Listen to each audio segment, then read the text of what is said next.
Hello, and welcome back to Baby Elias's stories. We now return to Neverwhere by Neil Gaiman. Chapter 15. They walked off the ship, down the long gangplank, and onto the shore, where they went down some steps, through a long, unlit underpass and up again. Lamia stood confidently ahead of them. She brought them out in a small, cobbled alley. Gas lights burned and sputtered on the walls. "Third door along," she said. They stopped in front of the door. There was a brass plate on it which said, "The Royal Society for the Prevention of Cruelty to Houses." And beneath that, in smaller letters, "Down Street, please knock." "You get to the street through the house?" asked Richard. "No," said Lamia. "The street is in the house." Richard knocked on the door. Nothing happened. They waited, and they shivered from the early morning cold. Richard knocked again. Finally, he rang the doorbell.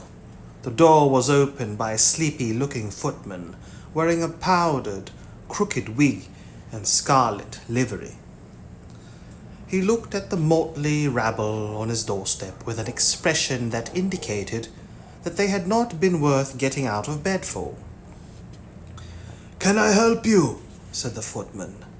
Richard had been told to fuck off and die with more warmth and good humor. "Down street," said Lamia imperiously. "This way," sighed the footman. "If you'll wipe your feet." They walked through an impressive lobby. Then they waited while the footman lit each of the candles on a candelabra. They went down some impressive, richly carpeted stairs. They went down a flight of less impressive, less richly carpeted stairs. They went down a flight of entirely unimpressive stairs, carpeted in a threadbare brown sacking, and finally they went down a flight of drab wooden stairs with no carpet on them at all. At the bottom of those stairs was an antique service elevator with a sign on it. The sign said, "Out of order."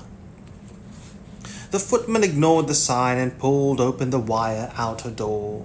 With a metallic thud, Lamia thanked him politely and stepped into the elevator. The others followed. The footman turned his back on them. Richard watched him through the wire mesh, clutching his candelabra, going back up the wooden stairs. There was a short row of black buttons on the wall of the elevator. Lamia pressed the bottommost button. The metal lattice door closed automatically with a bang. A motor engaged, and the elevator began, slowly, creakily, to descend. The four of them stood, packed in the elevator. Richard realized that he could smell each of the women in the elevator with him. Dole smelled mostly of curry. Hunter smelled not unpleasantly of sweat in a way that made him think of great cats in cages at zoos, while Lamia smelled intoxicatingly of honeysuckle and lily of the valley and musk.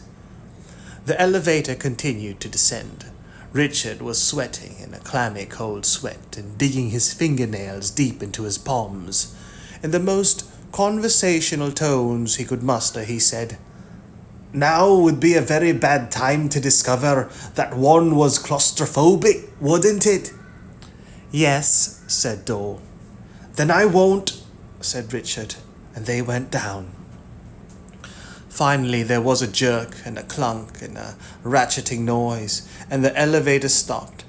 Hunter pulled open the door, looked about, and then stepped out onto a narrow ledge. Richard looked out of the open elevator door. They were hanging in the air at the top of something that reminded Richard of a painting he had seen. He had once seen of the Tower of Babel, or rather of how the Tower of Babel might have looked were it inside out. It was an enormous and ornate spiral path carved out of rock, which went down and down around a central well. Lights flickered dimly here and there in the walls, beside the paths, and far, far below them, tiny fires were burning. Lights flickered dimly here and there in the walls, beside the paths, and far, far below them, tiny fires were burning. It was at the top of the central well, a few thousand feet above solid ground, that the elevator was hanging. It swayed a little. Richard took a deep breath and followed the others onto the wooden ledge. Then, although he knew it was a bad idea, he looked down.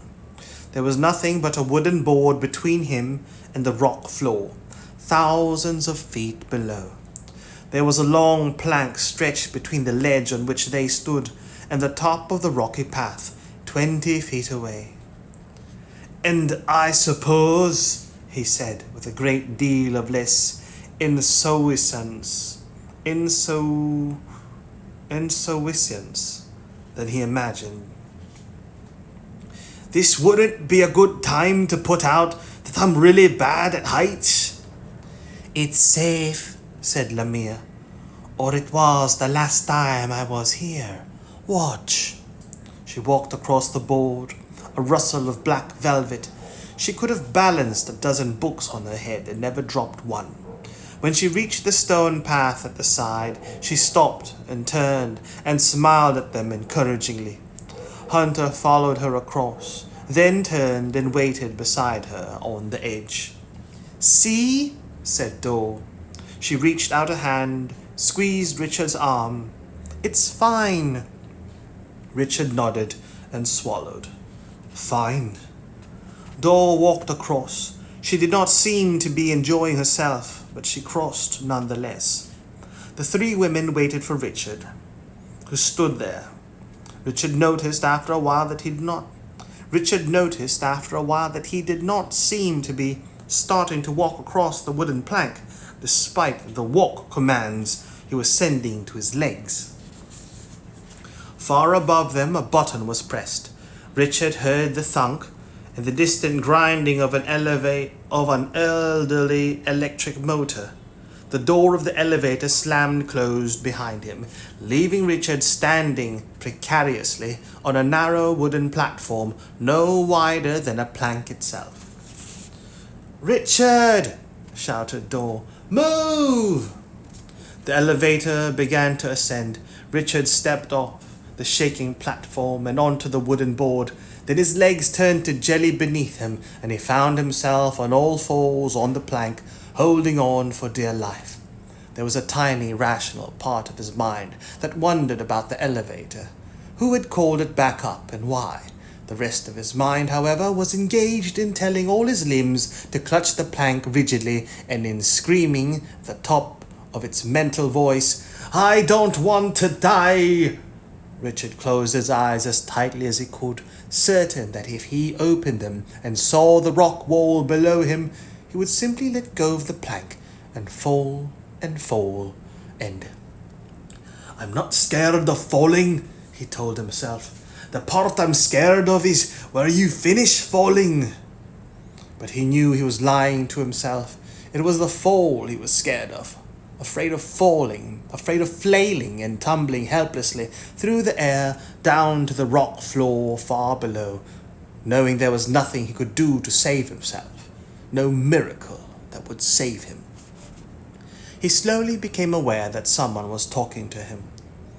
"Just climb along the plank, Richard," someone was saying. "I can't," he whispered. "You went through worse than this to get the key, Richard," someone said. It was Dor talking. "I'm really not very good at heights," he said obstinately, his face pressed against the wooden board, his teeth chattering. Then, "I want to go home." He felt the wood of the plank pressing against his face, and then the plank began to shake. Hunter's voice said, "I'm really not sure how much weight the board will bear. You two put your weight here. The plank vibrated as someone moved along it toward him. He clung to it with his eyes closed. Then Hunter said quietly, confidently in his ear, Richard. Just edge forward, Richard. A bit at a time. Come on. Her caramel fingers stroked his white knuckled hand, clasping the plank. Come on. He took a deep breath and inched forward and froze again. You're doing fine, said Hunter. That's good. Come on. And inch by inch, creep by crawl, she talked Richard along the plank, and then at the end of the plank she simply picked him up, her hands beneath his arms, and placed him on solid ground. Thank you, he said. He could not think of anything else to say to Hunter that would be big enough to cover what she had just done for him. He said it again. Thank you. And then he said to all of them, I'm sorry. Dor looked up at him. It's okay, she said. You're safe now. Richard looked at the winding spiral road beneath the world, going down, and he looked at Hunter and Dor and Lamia, and he laughed until he wept.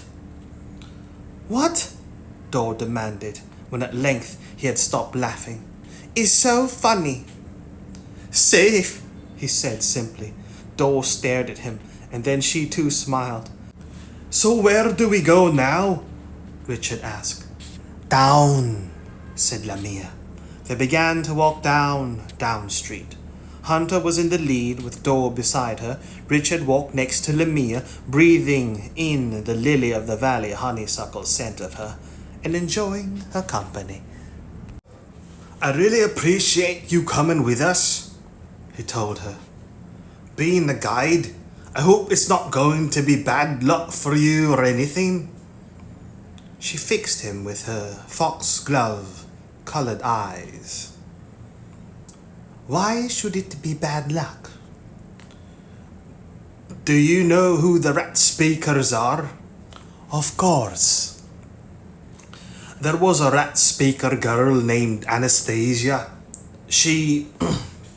well, we got to be sort of friends, and she was guiding me somewhere, and then she got stolen. On Knightsbridge, I keep wondering what happened to her. She smiled at him sympathetically. My people have stories about that. Some of them may even be true. You'll have to tell me about them, he said. It was cold. His breath was steaming in the chilly air. One day, she said.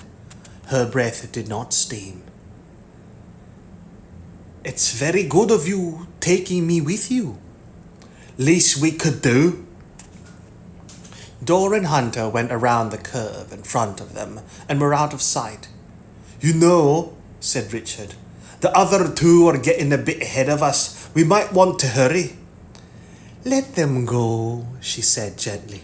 We'll catch up. It was, thought Richard, peculiarly like going to a movie with a girl as a teenager, or rather like walking home afterwards, stopping at bus shelters or beside walls to snatch a kiss, a hasty fumble of skin and a tangle of tongues, then hurry on to catch up with your friends. Lamia ran a cold finger down his cheek. You're so warm, she said admiringly. It must be wonderful to have so much warmth. Richard tried to look modest. It's not something I think about much, really, he admitted. He heard distantly, from above, the metallic slam of the elevator door. Lamia looked up at him pleadingly, sweetly. Would you give me some of your Would you give me some of your heat, Richard? She asked. I'm so cold. Richard wondered if he should kiss her. What? She looked disappointed. Don't you like me? She asked. He hoped desperately that he had not hurt her feelings. Of course I like you, he heard his voice saying. You're very nice. And you aren't using all your heat, are you? She pointed out reasonably. I suppose not. And you said you'd pay me for being your guide, and it's what I want as my payment. Warmth. Can I have some? Anything she wanted. Anything. The honeysuckle and the lily of the valley wrapped around him, and his eyes saw nothing but her pale skin and her dark plum-bloom lips and her jet-black hair. He nodded. Somewhere inside him something was screaming, but whatever it was, it could wait. She reached up her hands to his face and pulled it gently down toward her. Then she kissed him long and languorously. There was a moment of initial shock at the chill of her lips and the cold of her tongue, and then he succumbed to her kiss entirely. After some time she pulled back. He could feel the ice on his lips. He stumbled back against the wall. He tried to blink, but his eyes felt as if they were frozen open. She looked up at him and smiled delightedly, her skin flushed and pink and her lips scarlet. Her breath steamed in the cold air. She licked her red lips with a warm crimson tongue. His world began to go dark. He thought he saw a black shape at the edge of his vision. More, she said, and she reached out to him. He watched the velvet pull Richard to her for the first kiss, watched the rime and the frost spread over Richard's skin. He watched her pull back happily, and then he walked up behind her, and as she moved in to finish what she had begun, he reached out and seized her hard by the neck and lifted her off the ground. Give it back, he rasped in her ear. Give him back his life. The velvet reacted like a kitten who had just been dropped into a bathtub, wriggling and hissing and spitting and scratching. It did her no good. She was held tight by the throat. You can't make me, she said, in decidedly unmusical tones. He increased the pressure. Give him his life back, he told her, hoarsely and honestly, or I'll break your neck. She winced. He pushed her forward. He pushed her toward Richard, frozen and crumpled against the rock wall. She took Richard's hand and breathed into his nose and mouth. Vapor came from her mouth and trickled into his. The ice on his skin began to thaw, the rime on his hair to vanish. He squeezed her neck again.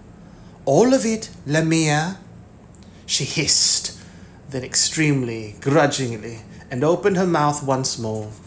A final puff of steam drifted from her mouth to his and vanished inside him. Richard blinked. The ice on his eyes had melted to tears, and they were running down his cheeks. What did you do to me? He asked. She was drinking your life, said the Marquise de Carabas in a hoarse whisper. Taking your warmth, turning you into a cold thing like her. Lamia's face twisted like a tiny child deprived of a favorite toy. Her foxglove eyes flashed. I need it more than he does, she wailed. I thought you liked me, said Richard stupidly. The Marquise picked Lamia up one-handed and brought her face close to his. Go near him again, you or any of the velvet children, and I'll come by day to your cavern while you sleep, and I'll burn it to the ground, understand? Lamia nodded. He let her go. He let go of her, and she dropped to the floor. Then she pulled herself up to her full size, which was not terribly tall, threw back her head, and spat hard into the Marquise's face. She picked up the front of her black velvet dress and ran up the slope and away, her footsteps echoing through the winding rock path of Down Street, while her ice-cold spittle ran down the Marquise's cheek.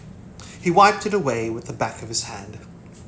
She was going to kill me, stammered Richard. Not immediately, said the Marquise, dismissively. You would have died eventually, though, when she finished eating your life. Richard stared at the Marquise. His skin was filthy, and he seemed ashen beneath the dark of his skin. His coat was gone. Instead, he wore an old blanket wrapped about his shoulders like a poncho, with something bulky. Richard could not tell what strapped beneath it. He wore an old blanket wrapped about his shoulders like a poncho, with something bulky, Richard could not tell what, strapped beneath it. He was barefoot, and in what Richard took to be some kind of bizarre fashion affectation, there was a discolored cloth wrapped all the way around his throat. We were looking for you, said Richard. And now you found me, croaked the Marquise dryly. We were expecting to see you at the market. Yes, well, some people thought I was dead. I was forced to keep a low profile. Why? Why did some people think you were dead? The Marquise looked at Richard with eyes that had seen too much and gone too far. Because they killed me, he said. Come on, the others can't be too far ahead. Richard looked over the side of the path across the central well. He could see Dor and Hunter across the well on the level below. They were looking around for him, he assumed. They were looking around for him, he assumed. He called to them, shouted and waved, but the sound did not carry. The Marquise laid a hand upon Richard's arm. Look, he said. He pointed to the level beneath Dor and Hunter. Something moved. Richard squinted. He could make out two figures standing in the shadows. Krupp and Vandemar, said the Marquise. It's a trap. What do we do? Run, said the Marquise. Warn them. I can't run yet. Go, damn you. And Richard ran. He ran as fast as he could, as hard as he could, down the sloping stone road under the world. He felt a sudden stabbing pain in his chest, a stitch, and he pushed himself on, and still he ran. He turned a corner, and he saw them all. Hunter! Dor! He gasped, breathless. Stop! Watch out! Dor turned. Mr. Krupp and Mr. Vandemar stepped out from behind a pillar. Mr. Vandemar yanked Dor's hand behind her back and bound them in one movement with a nylon strip. Mr. Krupp was holding something long and thin in a brown cloth cover, like the kind Richard's father had used to carry his fishing poles in. Hunter stood there, her mouth open. Richard shouted, Hunter, quickly! She nodded, spun around and kicked out one foot in a smooth, almost balletic motion. Her foot caught Richard squarely in the stomach. He fell to the floor several feet away, winded and breathless and hurt. Hunter! He gasped. I'm afraid so, said Hunter. She turned away. Richard felt sick and saddened. The betrayal hurt him as much as the blow. Mr. Krupp and Mr. Vandemar ignored Richard and Hunter entirely. Mr. Vandemar was trussing Dor's arm while Mr. Krupp stood and watched. Don't think of us as murderers and cutthroats, miss, Mr. Krupp was saying conversationally. Think of us as an escort service. Hunter stood beside the rock face, looking at none of them, and Richard lay on the rock floor and writhed and tried, somehow, to suck air back into his lungs. Mr. Krupp turned back to Dor and smiled, showing many teeth. You see, Lady Dor, we are going to make sure you get safely to your destination. Dor ignored him. Hunter, she called, what's happening? Hunter did not move, nor did she answer. Mr. Krupp beamed proudly. Before Hunter agreed to work for you, she agreed to work for our principal, taking care of you. We told you, crowned Mr. Vandemar. We told you one of you was a traitor. He threw back his head and howled like a wolf. I thought you were talking about the Marquise, said Dor. Mr. Croup scratched his head of orange hair theatrically. Talking of the Marquis, I wonder where he is. He's a bit late, isn't he, Mr. Vandemar? Very late indeed, Mr. Croup. As late as he possibly could be. Mr. Croup coughed sententiously and delivered his punchline. Then, from now on, we'll have to call him the late Marquis de Carabas. I'm afraid he's ever so slightly. Dead as a doornail, finished Mr. Vandemar. Richard finally managed to get enough air into his lungs to gasp. You traitorous bitch! Hunter glanced at the ground. No hard feelings, she whispered. The key you obtained from the Black Friars, said Mr. Croup to Dor. Who has it? I do, gasped Richard. You can search me if you like. Look. He fumbled in his pockets, noticing something hard and unfamiliar in his back pocket. But there was no time to investigate that now, and he pulled out the front door key of his old flat. He dragged himself to his feet and staggered over to Mr. Croup and Mr. Vandemar. Here. Mr. Croup reached over and took the key from him. Good gracious me, he said, scarcely glancing at it. I find myself utterly taken in by his cunning ploy, Mr. Vandemar. He passed the key to Mr. Vandemar, who held it up between finger and thumb and crushed it like a brass foil. Fooled again, Mr. Croup, he said. Hurt him, Mr. Vandemar, said Mr. Croup. With pleasure, Mr. Croup, said Mr. Vandemar, and he kicked Richard in the kneecap. Richard fell to the ground in agony, as if from a long way away he could hear Mr. Vandemar's voice. It appeared to be lecturing him. People think it's how hard you kick that hurts, Mr. Vandemar's voice was saying. But it's not how hard you kick, it's where. I mean, this is really a very gentle kick. Something slammed into Richard's left shoulder. His left arm went numb and a purple-white blossom of pain opened up in his shoulder. It felt like his whole arm was on fire and freezing, as if someone had jabbed an electrical prod deep into his flesh and turned up the current as high as it would go. He whimpered, and Mr. Vandemar was saying, But it hurts just as much as this, which is much harder. And the boot rammed into Richard's side like a cannonball. He could hear himself screaming. I've got the key, he heard Dor say. If only you had a Swiss Army knife, Mr. Vandemar told Richard helpfully.